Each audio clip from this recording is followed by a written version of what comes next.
مدام ياسمين بره، دخلها ولا تخليك تخلص السندوتش ولا؟ لا دخليها. اتفضلي حضرتك.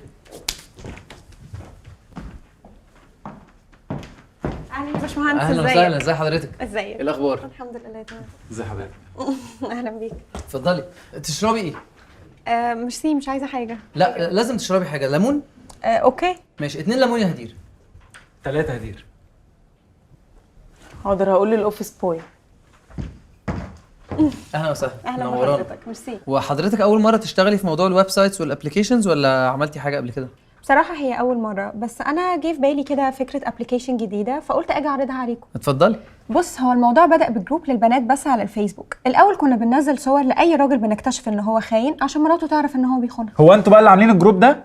ايوه. حسبي الله ونعم الوكيل. يا لبنى ما بتقومش من عليه الجروب ده. انا بقى جيت لك النهارده عشان نحول كل ده الاب عليه كل الداتا، بحيث ان انا اسهل لكل ست في اي حته وفي اي مكان انها تعرف لو جوزها بيخونها. دي فكره حلوه جدا.